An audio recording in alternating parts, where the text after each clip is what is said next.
Cash. A month. That was good. What's he driving? I don't know. Keller reached for her breast again. What's he driving, Kay? Aster slapped his hand away and gave him her best glare. She was only 5'3", but growing up with two older brothers had taught her how to play tough and fight tougher. Of course, being Chastity didn't hurt things either. People who got on the bad side of her gray magic practicing coven had a way of disappearing. Forever. Not such a good reputation to have when it came to dealing with human police, but great for encouraging a helpful attitude in almost everyone else. Chastity Coven.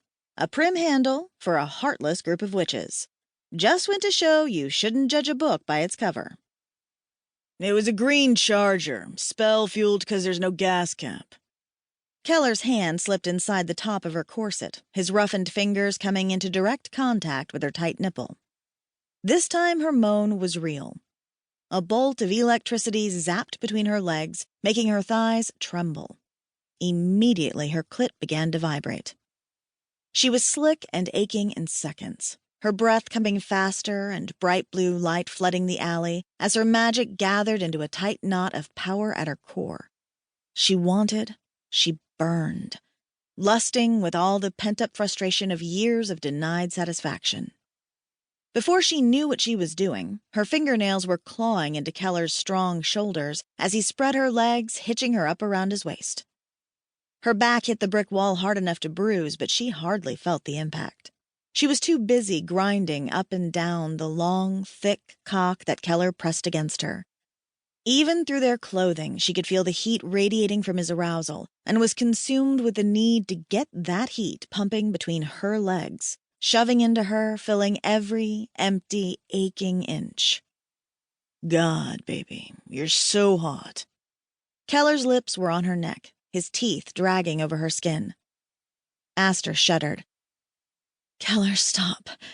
We have to stop, she said, her voice a sexy whisper that did absolutely nothing to deter Keller from pulling at her corset until her breasts sprang free. The cold night air hit her bare flesh, but it was Keller sucking her nipple into the heat of his mouth that made her gasp. The sensation was unlike anything she'd ever experienced. A shockwave of desire stole her breath, making her womb hum and the force of her magic grow so thick and heavy she would have to cast soon or choke on the unreleased power. It was hard enough keeping magic in check the night of a full moon without the urgency thundering through her body, making matters worse. I've wanted to do this since the first time you walked into the bar, Blondie, Keller said, his fingers tugging at the button on her jeans. Wait, no, you don't. Keller let out a sound halfway between a moan and a howl as his knees buckled. Aster, her legs still wrapped around his waist, went to the ground with him, hissing in pain as the bricks scratched her bare shoulders and did irreparable damage to the satin of her corset. She cursed as her tailbone hit the pavement and a very heavy, very unconscious Keller slumped over her legs. He was out cold and likely to stay that way for the next 5 to 10 hours, depending on how quickly his cells metabolized magic. Better than a chastity belt. Her cousin's voice drifted toward her from the shadows near the end of the alley. Aster barely bit back a scream. Have you been there the whole time? She asked, tugging up her corset while she glared in the general direction of Raven's voice. Her little cousin was only 19 years old, but she'd already mastered shadow walking.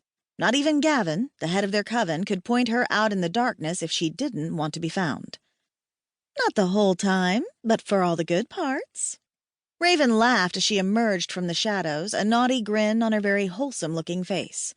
With strawberry blonde hair and light blue eyes, Raven's looks were certainly not the reason her mother had chosen her name. But who knew what her mother had been thinking? Aster couldn't remember much about Bridget.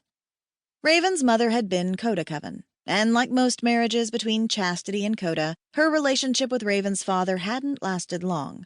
She'd abandoned her daughter when Raven was only 3 years old, heading back into the foothills of the Cascade Mountain Range, the brutal wilderness the undefiled coven called home.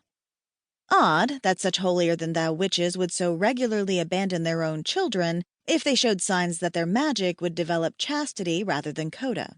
Even odder that the most powerful chastity coven leader of the past 2,000 years had cursed